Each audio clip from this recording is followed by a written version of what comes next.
ढोल बि वॼंदा आहिनि ऐं शरणायूं बि हलंदियूं आहिनि। उन कल्चर जे करे आउं थोरो ख़ौफ़ज़दा हुयुसि, अंदरि ई अंदरि मूंखे घुरा खुरा हुई त अलाह करे हीअ इवेंट प्रोफेशनल हुजे, ईअं न थिए त मां पंहिंजे हिननि मौसमनि ऐं सीनियर्स जे साम्हूं पशेमान थियां। पर मूंखे ख़ुशी आहे ऐं मां दिली तौर ते नशरो फेरोज़ जे साथियुनि जो थोराइतो आहियां, उन्हनि मुंहिंजो बि गार्ड मथे कयो आहे ऐं तव्हां सभिनी जो बि इन कंट्रीब्यूशन आहे हिन इवेंट में। अॼोके हिन प्रोग्राम में मंज़ूर सोलंकी साहब आहे, असांजो सीनियर आहे, असीं सभु हुनखे उस्ताद चवंदा आहियूं। हीअ हुनजो ॻोठु आहे, घर आहे, अॼु मेज़बान बि आहे असांजो। रफ़ीक भुट्टो साहब इंतिहाई सीनियर ऐं क़ाबिल एहतराम आहे, हू कीअं टाइम मैनेज करे हिते पहुतो आहे असीं सम्झूं था, ऐं मां सम्झां थो त हुनजो असां सभिनी सहाफ़ियुनि ते इहो अहसान आहे त हू पंहिंजे इंतिहाई बिज़ी शेड्यूल मां वक़्तु कढी हिते असांजा दर्द, असांजूं तकलीफ़ूं ऐं पीड़ाऊं महसूसु करण लाइ आयल आहे। इमदाद सूरो साहब जो ज़िक्र कयो मंज़ूर साहब, हीअ जेका स्ट्रगल आहे अॼु सिंध जे सहाफ़ियुनि जो जेको इशू आहे उहो न रुगो नेशनल मीडिया ते डिस्कस थिए पियो, हामिद मीर उनखे डिस्कस करे पियो, इंटरनेशनल जेका सहाफ़ती कम्यूनिटी आहे उहा उनखे डिस्कस करे पई। उन में मुंहिंजो को बि किरदारु कोन्हे, उन में जेको वॾे में वॾो कंट्रीब्यूशन ऐं किरदारु आहे उहो इमदाद सूरो साहब जो आहे। उहो न रुगो असांखे हिमथाईंदो रहियो आहे, पर असां दोस्तनि जो जेको मज़लूम साथियुनि जो केस आहे उनखे जेकॾहिं अॼु नेशनल ऐं इंटरनेशनल मीडिया में डिस्कस कयो वञे पियो त इन में सिर्फ़ु ऐं सिर्फ़ु जेका जदोजहद आहे, जेको कंट्रीब्यूशन आहे उहो इमदाद सूरो साहब जो आहे। मूंखे ख़ुशी आहे अॼु उहो असांजे हिन मेड़ में मौजूदु आहे ऐं असांजी सरबराही ऐं रहनुमाई करे पियो। अॼोके हिन तक़रीब में मुनवर आलम साहब बि तक़रीर करे वियो, मौजूदु आहे। शुरूआति में जॾहिं असां सिंध जे मुख़्तलिफ़ इलाइक़नि में दहशतगर्दी एक्ट तहत एफआईआरूं दाख़िल थियण वारे मरहले जे ख़िलाफ़ जदोजहद शुरू कईसीं कराची में, त मूंखे जेको सभ खां वधीक ॾढ ऐं ॿल हुयो उहो सही मुनवर आलम साहब जो हुयो, छाकाणि त हू कराची में नेशनल मीडिया में मौजूदु आहे ऐं कराची जे सहाफ़ियुनि जी इहा रही आहे, हिकिड़ो हुनजो ज़हनी तौर ते इहा अप्रोच रही आहे त हू चवंदा आहिनि त नौशरो फेरोज़ वारो सहाफ़ी कोन्हे। जीअं तव्हां ॾिठो डिस्कस बि हिते थियो, ऐं सखर वारो बि सहाफ़ी कोन्हे, काज़ी अहमद वारो त कंहिं बि क़ीमत में सहाफ़ी नथो थी सघे, छाकाणि त जेके वॾनि शहरनि में वेठल सहाफ़ी आहिनि उनजी इहा ज़हनियत आहे त जंहिं सहाफ़ीअ खे पघार नथी मिले, जेको मुफ़्त में कमु थो करे, उहो सहाफ़ी आहे कान, उनजा के ॿिया मुफ़ाद हूंदा, स्टेक्स हूंदा। पर मुनवर आलम जो मूंखे साथ हो, सहकार हो, असां गॾिजी कन्विंस कयोसीं कराची जे सहाफ़ियुनि खे त ही सहाफ़ी आहिनि, ही उहे दोस्त आहिनि जेके रज़ाकार नमूने सां कमु करनि था। ज़रूरी न आहे जेको पघार नथो वठे उहो ब्लैकमेलर हुजे, उहो ॿियो नंबर हुजे। असांजे दोस्तनि जी जेका अक्सरियत आहे उहो पंहिंजो जाइज़ कमु कारोबार करे सहाफ़त खे एज़ाज़ी तौर ते सहाफ़त खे पंहिंजो टाइम ॾिए थी। कतनि इहो तासुर ग़लति आहे त जेको सहाफ़ी पघार नथो वठे उहो ब्लैकमेलर हूंदो या उहो सहाफ़ी न हूंदो। मुकमल तौर ते इहो तासुर आउं रद्द करियां थो। असां कामयाबु वियासीं कराची जे दोस्तनि खे कन्विंस करण में, ऐं जेको असां आख़िरी एहतजाज कयो उन में कराची प्रेस क्लब जो सदर असां सां गॾु हो ऐं इशू हुयो सिंध जे मुख़्तलिफ़ ज़िलनि में सहाफ़ियुनि जे ख़िलाफ़ जेके दहशतगर्दी एक्ट तहत केस दाख़िल थियनि था। तो मूं ज़िक्र पियो कयो त मुनवर आलम साहब जी इंतिहाई महिरबानी रही आहे मूंसां, ऐं असांजो जेको केस असां विढ़ियो आहे उन में मुंहिंजो तमामु वॾो कंट्रीब्यूशन रहियो आहे। कादर लाशारी साहब जी जदोजहद रही आहे असां सां गॾु शुरूअ खां वठी, अॼु उहो असां सां मौजूदु आहे हिते। जर्नलिस्ट काउंसिल जो बिल्कुलु लाशारी साहब ज़िक्र कयो, असां गॾिजी बुनियादु विधोसीं। हिते असां सां गॾु ॿिया सीनियर दोस्त बि मौजूदु आहिनि। मंसूर मुगैरी साहब आहे, समा सां जो तालुक़ु आहे। मंसूर मुगैरी साहब बि असां सां हिन जदोजहद में पहिरें ॾींहं खां वठी शामिलु रहियो आहे, ऐं अॼु हुनजी कमिटमेंट जो इहो हिकिड़ो मिसाल आहे त हू कराची खां कई हिते पहुतो आहे। हालांकि उते उन वटि हिकिड़ो मिंट बि टाइम न हूंदो आहे कंहिंसां फ़ोन ते ॻाल्हाइण लाइ बि, पर असां दोस्तनि जा इशूज़ एड्रेस करण लाइ, सम्झण लाइ, ॿुधण लाइ अॼु हिते आयल आहे। ऐं हमेशह जॾहिं बि असां हुनखे कॉल कई आहे हू सदाईं सॾ में सॾु ॾींदो आहे, अलाह साईं खे इज़तूं ॾींदो। अॼु असांजे मेड़ाके में मौजूदु आहे, असां उमेद था करियूं त मुस्तक़बिल में बि उहो असांजी रहनुमाई कंदो रहंदो, ईअं ई जीअं हुन कई आहे। लाला हसन साहब जी महिरबानी, तहा उबैदी साहब भी असांजी जदोजहद जो हिसो रहियो आहे। Crime reporters association of Pakistan जो जनरल सेक्रेटरी आहे। कराची में जेके क्राइम रिपोर्टर्स आहिनि जेके पुलिस सां डील करनि था उनजो चूंडियल जनरल सेक्रेटरी आहे। हीअ बि असां सां हर मरहले में, हर जदोजहद में बांह वेली थी गॾु रहियो आहे। इहो ई सबबु आहे जो अॼु असीं पंहिंजे दोस्तनि जो केस विढ़ी चुका आहियूं, ऐं जेके टाउट हुआ पुलिस जा, दलाल हुआ, अॼु उहे दिफ़ाई पोजीशन में आहिनि, मुंहुं लिकाईंदा वञनि पिया, छाकाणि त हीअ जेके सभु दोस्त वेठा आहिनि हिते स्टेज ते उन्हनि हिन जदोजहद में असांजो साथ ॾिनो ऐं असां इहो साबित करे वियासीं त सहाफ़ियुनि जे ख़िलाफ़ जेके दहशतगर्दी एक्ट तहत FIR थियनि थियूं उहे पूरियूं आहिनि, बदनीयती जे बुनियाद ते थियनि पियूं ऐं टाउट उनमें मुलविस आहिनि। पुलिस या ताक़तवर माण्हू कोशिशि करनि पिया त कंहिं हिकु सहाफ़ी खे, ॿिनि सहाफ़ियुनि खे, 5 सहाफ़ियुनि खे टारगेट करे उन्हनि खे इबरत जो निशानो बणाए समूरी सहाफ़ती कम्यूनिटी खे ड्रेजारियो वञे, हिसायो वञे। इहा ई सबबु आहे जो असां उनखे मुनज़िम ऐं ऑर्गनाइज़ तरीक़े सां स्ट्रगल कई आहे, उनखे रिज़िस्ट कयो आहे। अॼु नतीजो इहो आहे जेका मूंखे ख़बर आहे त जेके माण्हू इन हरकत में मुलविस हुआ उहे दिफ़ाई पोज़ीशन में आहिनि। उन्हनि खे हाणे इन ॻाल्हि जी ॻणती आहे त जेको फ़सुलु उन्हनि पोखियो आहे उनखे लुणंदा कीअं ऐं उन जेके नतीजा निकिरंदा उहे हू किथां कीअं बर्दाश्त कंदा या अफोर्ड कंदा। काज़ी ज़ुल्फ़िकार साहिब जो मूं ज़िक्र कयो, मुमताज़ नौरियो साहिब थर खां हिते आयो आहे, असांजो साथी आहे, असांजी टीम जो हिसो आहे। सभिनी दोस्तनि जो मूं थोरो तफ़सील सां ज़िक्र करणु इन करे ज़रूरी सम्झो त ही दोस्त कराची खां मिठी खां हिते कई आया आहिनि ऐं ही जेको मेड़ाको आहे असां हर मुमकिन कोशिशि कईसीं त हिन मेड़ाके में स्टेज ते तव्हां सां गॾु प्रोफेशनल दोस्तनि खे वेहारियूं। उनजा 2 मक़सद हुआ, हिकिड़ो त असांजा जेके सहाफ़ी साथी आहिनि उन्हनि ताईं इहो पैगाम वञे, मैसेज उन्हनि खे मिले त ही सभु दोस्त उन सां गॾु बीठा आहिनि, हू अकेला न आहिनि, कमज़ोर न आहिनि। ॿी असांजी जेका ख़्वाहिश हुई उहा इहा आहे त असांजे दोस्तनि जी तरबियत ते थिए। असांजा जेके साथी मीडिया जो कार्ड मिलण खां पोइ पाण सूबेदार थी वेंदा आहिनि ऐं सम्झंदा आहिनि त सहाफ़ी हर कानून खां, हर पाबंदी खां आजो आहे। उन्हनि जी यानी ही दोस्त जॾहिं प्रोफेशनल ऐं वर्किंग क्लास जा दोस्त जी उन सां वेहंदा, इंटरेक्शन थींदी त असांजे दोस्तनि खे कुझु न कुझु पलो पवंदो ऐं तमामु सुठो सेशन रहियो अॼु वारो। ज़बरदस्त क़िस्म जी असांजे दोस्तनि तनक़ीद बि कई, छाकाणि तस्वीर जा 2 रुख़ आहिनि। हिकिड़ो इहो आहे त असांजा जेके सहाफ़ी दोस्त आहिनि उन सां ज़्यादती थिए पई, उन ते कूड़ा केस दाख़िल थियनि पिया, असांजा दोस्त शहीद कया वञनि था छाकाणि त असीं सच लिखूं था ऐं असीं कलम जा पोरियत आहियूं। असांजी जॉब आहे, असांजी ड्यूटी आहे त असां मज़लूमनि ऐं बेपहुच माण्हुनि जो आवाज़ इक़्तिदार जे ऐवाननि ताईं पहुचायूं। इहो जेके पेशेवरानी ज़िम्मेदारी आहे असांजी उहा अदा कंदे कंदे इलाही ताक़तवर माण्हुनि सां, पावरफुल माण्हुनि सां असांजो इख़्तिलाफ़ थिए थो, दुश्मनियूं थियनि थियूं। नतीजे में असांजे दोस्तनि खे शहादत बेनसीब थिए थी। केतिरा ई दोस्त आहिनि जिन खे तकलीफ़ूं बर्दाश्त करिणी पवनि थियूं। पर तस्वीर जो जेको ॿियो रुख़ आहे उहो इहो आहे त इलाही सारनि मामलनि में असांजूं पंहिंजूं कमियूं ऐं कोताहियूं बि आहिनि जंहिंजे करे बि मसइला पैदा थियनि था। शबीर साहिब जी महिरबानी।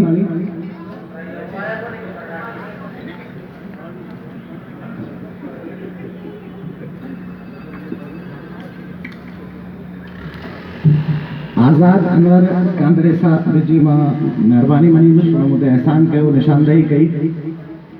ज़फ़र तगर साहिब असांजो दोस्त आहे, डिस्ट्रिक्ट जो प्रेसिडेंट, उन हिकिड़ी सुठी शाइरी वारो कलाम ठाहिराए मूंखे मोकिलियो। मूं ॿुधो, मूंखे ॾाढो वणियो पए। हर इंसान जी नेचर आहे, फितरत आहे, पर मूं हुनखे मना कई, मुंहिंजो इहो कलाम न रखिणो आहे, उते हलाइणो न आहे। हिते जॾहिं मां आयुसि कांगड़ा साहिब त पहिरियां मूं कलाम जे लाइ रिक्वेस्ट कई दोस्तनि खे त बंदि कयो, छाकाणि त असीं प्रोफेशनल माण्हू आहियूं, हिते को बि सालार कोन्हे, का बि शख़्सियत परस्ती कोन्हे। हीअ असांजी ऑर्गेनाइज़ेशन आहे ऐं आउं कुझु बि कोन आहियां। मुंहिंजी हिकिड़ी कमिटमेंट ऐं जदोजहद करे रही आहे, पर हीअ जेके सभई साथी वेठा आहिनि इहे जेकॾहिं मूंसां गॾु न हुजंदासीं कुझु बि कोन करे सघो आहे। इहो तय आहे, क्लियर आहे त कंहिं क़िस्म जी का शख़्सियत परस्ती न आहे। असां टीम वर्क तहत कमु कंदासीं, गॾिजी कमु कंदासीं, जमहूरी असूलनि तहत कमु कंदासीं ऐं सहाफ़ियुनि जे लाइ कमु कंदासीं। अॻ में जेके माफ़ियाऊं हिते सहाफ़ियुनि जे नाले ते क़ाइमु आहिनि, उन्हनि जेको अज़ाब असांजे लाइ पैदा कयो आहे, असांजे दोस्तनि लाइ, असां कंहिं बि क़ीमत ते इहो अफोर्ड ई नथा करे सघूं त वरी का असां ॿी माफ़िया ठाहियूं। असां माफ़ियाउनि मां पंहिंजे दोस्तनि खे निजात ॾियारण लाइ हिते सभिनी दोस्तनि खे वठी आया आहियूं या पाण आया आहियूं। असां मां को बि अहिड़ो दोस्त कोन्हे जंहिंखे सालारी या सरदारी जो शौक़ु हुजे या को उनजो को ॿियो इंट्रस्ट हुजे। इंट्रस्ट जेकॾहिं इन सभिनी दोस्तनि जो आहे त प्रोफेशनल माण्हू आहिनि, इहो इंट्रस्ट आहे त हीअ असांजा दोस्त आहिनि, हीअ असांजी सिंध आहे। सिंध जे सहाफ़ियुनि खे जेकॾहिं का तकलीफ़ अचे थी त उन में असीं सभु गॾु आहियूं। कन्वेंशन जो जेको मौज़ू आहे उहो मीडिया अंडर अटैक आहे। असीं सम्झूं था त सिंध में हीअ जेका कोशिशि आहे या जेको अमल आहे दहशतगर्दी एक्ट तहत केस दाख़िल थियण वारो या कूड़ा केस सहाफ़ियुनि ते दाख़िल थियण वारो हिकिड़ो मुनज़िम साज़िश सां ऐं ऑर्गेनाइज़ तरीक़े सां थिए पियो। ईअं कोन्हे जे सवेरे हिकु दोस्त चयो सहाफ़ी सहाफ़ियुनि जे ख़िलाफ़ पर सहाफ़ी सहाफ़ियुनि जे ख़िलाफ़ हूंदा पर स्टेट जो पावर कीअं थो सहाफ़ियुनि जे ख़िलाफ़ इस्तेमालु थिए। अजीब लाखो साहब हाणे मूंखे नज़र कोन थो अचे हुजे हा त शायदि मां बहितर खुली ॻाल्हाए सघां। असां अजीब लाखे जे करे जदोजहद कोन था करियूं ऐं न को असां ईअं सम्झूं था त हुनजो को तमामु सुठो सहाफ़ती किरदारु रहियो आहे। हुनजे हवाले सां मुख़्तलिफ़ दोस्तनि जी मुख़्तलिफ़ राय आहे। असां अजीब लाखे सां गॾु इन करे आहियूं जो अॼु हुन सां ज़्यादती थिए पई, स्टेट हुन सां ज़्यादती करे पई। 17 FIR हिकिड़े माण्हू जे ख़िलाफ़ थियनि पियूं कूड़ियूं। को बि सहाफ़ी जेकॾहिं कंहिं बि ॾोहारी सरगर्मी में इनवॉल्व आहे असां सां न हूंदासीं उनखे जेका सज़ा ड्यू आहे उहा हुनखे मिलणु खपे। सहाफ़ी कंहिं बि हवाले सां कानून खां आजो न आहे या मथां न आहे पर जेकॾहिं कंहिं सहाफ़ी ते तव्हां बदनीयती जी बुनियाद ते कूड़ो केस ठाहियो था असां अजीब इलाइक़े सां बि गॾु हूंदासीं बीहंदासीं। अजीब जो पंहिंजो किरदारु आहे त हू नेगेटिव रहियो आहे या पॉज़िटिव रहियो आहे उन सां असांजो वास्तो न आहे।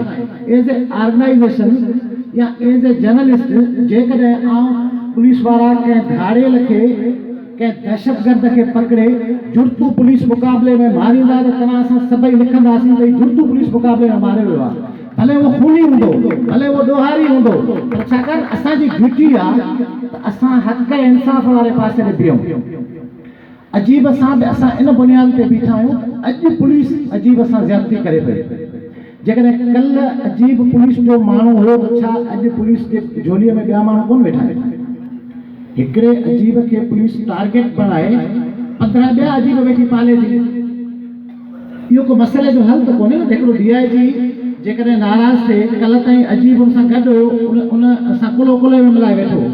अॼु अजीब जो ऐं हिकिड़े DIG जो पाण में कंहिं बि मामले ते मामिलो ख़राबु थियो आहे त हू अजीब समेत सॼी सहाफ़ती कम्यूनिटी सां लाॻापियल माण्हुनि ते 17 FIR हुन में 70 माण्हू बि हिकिड़ी FIR में नॉमिनेट थियल आहिनि जेके दहशतगर्दी एक्ट तहत आहिनि। तासुर आहे मूंखे नालो खणणु मुनासिब न हो पर छाकाणि अजीब वारे केस ते असां कमु कयो आहे इन करे आउं पंहिंजी पोज़ीशन क्लियर पियो करणु चाहियां त अजीब सां मुंहिंजो को तालुक़ बि न आहे थी सघे थो हमदर्दी बि न हुजे।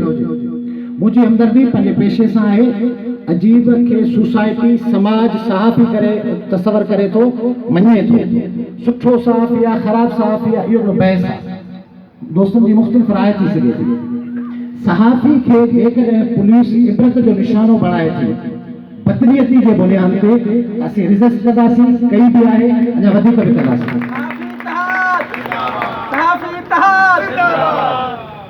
पर हिते अजीब डिस्कस इन करे थियो आहे या थिए पियो अजीब जो केस वधीक हाई प्रोफाइल आहे। सखर ऐं बरपासे में साहिल मुंहिंजे साम्हूं वेठो आहे। इमदाद शायदि आयो आहे हिते साहिल जोगी या इमदाद फुलपोटो आशिक जतोई नदीम बोज़दार हज़रत गुल पठान केतिरा ई अहिड़ा सहाफ़ी आहिनि जेके प्रोफेशनल सहाफ़ी आहिनि जंहिं ते हींअर ताईं को इल्ज़ाम कोन्हे। उन्हनि ते बि कूड़ा केस दाख़िल थिया आहिनि 7 केस दाख़िल थिया आहिनि मुख़्तलिफ़ डिस्ट्रिक्ट्स में थिया आहिनि। छो पिया थियनि असांजा कुझु दोस्त सहूलियतकारी कनि था। सवेरे हिकिड़े दोस्त खे सुवाल कयो त जेके इदारा ग़लति ऐं ॿियो नंबर माण्हुनि खे सहाफ़ियत जो कार्ड ॾियनि था असां हिकिड़े इदारे ते कमु करियूं पिया। इमदाद साहब वेठो आहे। असां हिकिड़े इदारे सां लाॻापियल हिकिड़े किरदार खे एक्सपोज़ कयो आहे ऐं असां हुनजे इदारे खे ॿुधायो आहे त हू सहाफ़ियुनि ते मुख़्तलिफ़ डिस्ट्रिक्ट्स में 7 मुख़्तलिफ़ FIR में फरियादी आहे पाण या हुनजा माइट। असीं सम्झूं था उहो किरदारु सहाफ़ियुनि जे ख़िलाफ़ इस्तेमालु थिए पियो पुलिस जे टाउट जी हैसियत सां। असां हुनजे इदारे सां ॻाल्हायो आहे जेकॾहिं उनजो इदारो उनजे ख़िलाफ़ एक्शन न खणंदो इन करे मां उन इदारे जो नालो नथो खणायां त असीं 200 सहाफ़ी 500 सहाफ़ी 50 सहाफ़ी वञी उन इदारे जी हेड ऑफिस जे ॿाहिरां वेही रहंदासीं तेसीं ताईं न उथंदासीं जेसीं ताईं उहो इदारो पंहिंजे इन अमल ते माफ़ी न वठंदो। छाकाणि त सहाफ़ियुनि जा सहाफ़ियुनि सां इख़्तिलाफ़ थी सघनि था। असां कोशिशि करे सघूं था सहाफ़ियुनि जा सहाफ़ियुनि सां इख़्तिलाफ़ ख़तमु करायूं नथा थियनि। इख़्तिलाफ़ हुजणु खपनि न। उहे इख़्तिलाफ़ जॾहिं कूड़नि केसनि जी वञी शिकिल वठनि था ऐं कूड़ा केस जॾहिं सीरीज़ सां शुरू था थियनि उतां मसइला पैदा था थियनि। उतां जेको सहाफ़ी एप्रोच वारो बैलेंस आहे उहो टुटे थो। असीं सम्झूं था जेकॾहिं को सहाफ़ी असांजे दोस्तनि जे ख़िलाफ़ बदनीयती जे बुनियाद ते इस्तेमालु थींदो ऐं मुस्तक़िल इस्तेमालु थींदो त असां उनजी बि मुज़ाहिमत कंदासीं, उनखे बि असां DIG सखर इक़बाल दारा वारी लिस्ट में आणींदासीं, छाकाणि त उहो सहाफ़ी न आहे, सहाफ़ियुनि जो दुश्मन आहे। जेकॾहिं ॿिए कंहिंजो ताउट थी करे पंहिंजे सहाफ़ी साथियुनि ते कूड़ा केस थो दाख़िल कराए त उहो सहाफ़ी थी नथो सघे। ऐं घणो ॿिए पासे रविंद्र इमरान साहब कुझु ॻाल्हियूं करे वियो आहे, पर इन मामले ते आउं क्लियर आहियां त जेको बि सहाफ़ी साज़िश तहत पंहिंजे सहाफ़ी साथियुनि जे ख़िलाफ़ केस थो दाख़िल कराए, असां न रुगो उनखे रजिस्ट कंदासीं पर उनजे इदारे जे आले में पाठारी सां वेहंदासीं ऐं उनजे इदारे खे ॿुधाईंदासीं त तव्हां जेको 5,000 या 50,000 जे मुफ़ाद ते हिकिड़े अहिड़े गैरे खे कार्ड था ॾेई छॾियो, उहो अहिड़ो गैरो असांजे सॼे पेशे या असांजी कम्यूनिटी लाइ प्रॉब्लम थो पैदा करे। ऐं इन मां इहो बि तासुर असां मुसलसिल छाकाणि त जदोजहद कई आहे सहाफ़ियुनि ते कूड़नि केसनि जे हवाले सां, इन करे हिकिड़ो तासुर मिली बीठो आहे त असीं पुलिस जे ख़िलाफ़ आहियूं, पुलिस डिपार्टमेंट जे ख़िलाफ़ असीं न आहियूं। पुलिस डिपार्टमेंट असांजो पंहिंजो आहे ऐं पुलिस में केतिरा ई सुठा ऑफिसर बि आहिनि। जेकॾहिं चंद पुलिस ऑफिसर इन बुनियाद ते सहाफ़ियुनि खे थ्रेट करनि था, कुझु माफ़ियाउनि सां मिली करे सहाफ़ियुनि खे ॾेजारींदा, उन्हनि जे असां ख़िलाफ़ आहियूं, रहंदासीं, जदोजहद असांजी हूंदी हिते। छाकाणि त कन्वेंशन आहे, दोस्त मुख़्तलिफ़ ज़िलनि खां आयल आहिनि, इलाही टाइम गुज़री वियो आहे, मां मुख़्तसिर करण जी कोशिशि कंदुसि पंहिंजी तक़रीर खे। तरबियत वारो पोर्शन बि आहे असां वटि तहफ़ुज़ जे हवाले सां, त असां जेको कमु कयो आहे मूंखे दावा करण जी ज़रूरत कोन्हे, तव्हां सभिनी जे साम्हूं आहे। अॼु असांजे सहाफ़ी दोस्तनि जो केस नेशनल ऐं इंटरनेशनल सतह ते हाईलाइट थियल आहे, इन करे इन पासे ॾे जेको कमु करे चुका आहियूं असां दोस्त सभु मिली करे, उन पासे ॾे नथो वञा। दोस्तनि खे तहफ़ुज़ ॾियण लाइ जर्नलिस्ट काउंसिल भरपूर नमूने सां कमु कयो आहे ऐं असांजो कमु जारी रहंदो।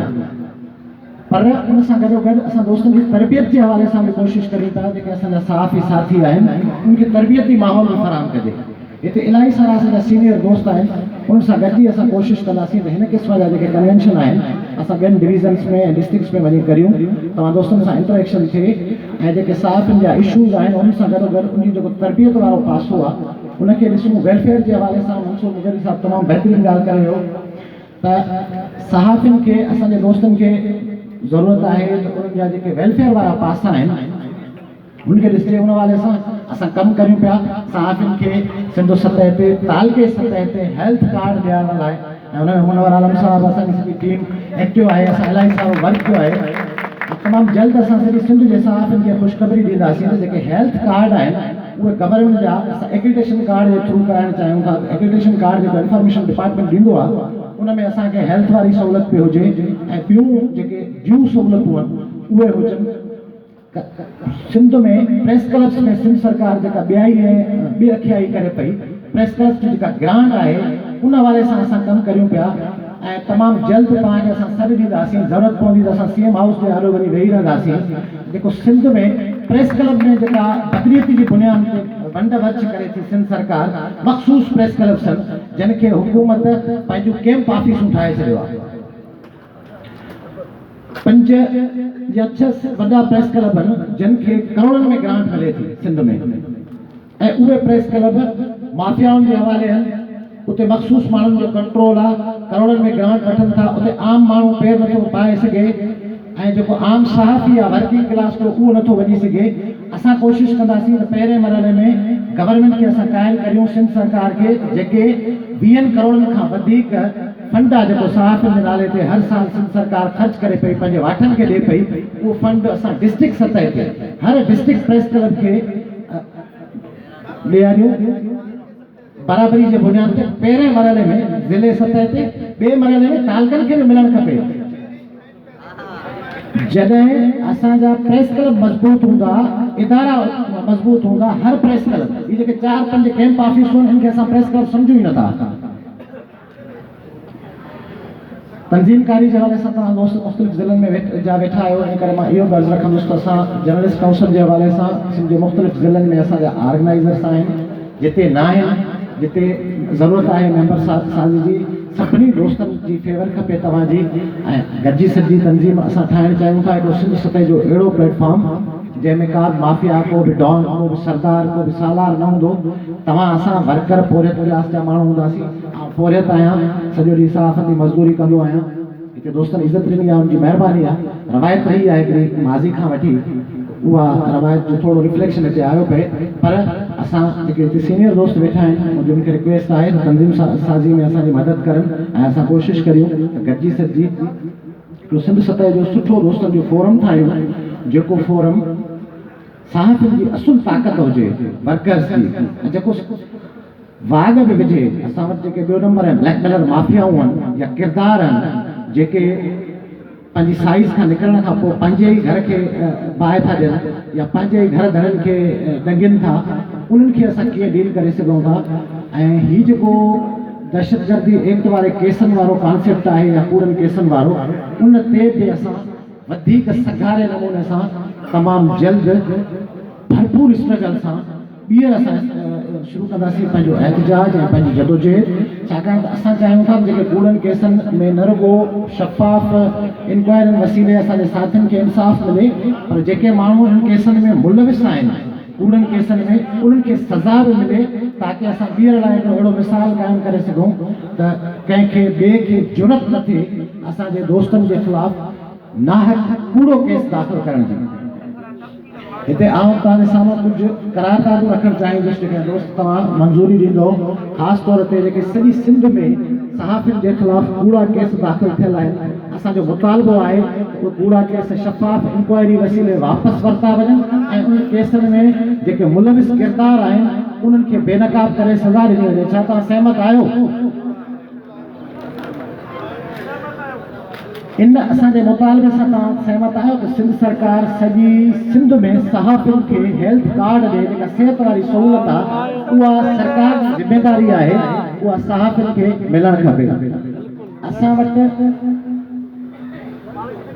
टी जेका करारदाद आहे उहा इहा आहे त असीं चाहियूं था सॼी सिंध में पहिरें मरहले में ज़िलई सतह ते सहाफ़ी कानूननि जे लाइ सिंध सरकार क़दम खणे। सिंध सरकार पंहिंजे पार्टी कारकुननि खे नवाज़ण लाइ त ग़रीब बस्ती बेनज़ीर बस्तीअ लाइ छा मां छा ठाहे पए, छो न सॼी सिंध में सहाफ़ी कानून ठाहे वञनि जिते असांजे प्रोफेशनल सहाफ़ी दोस्तनि खे घर ॾिना वञनि।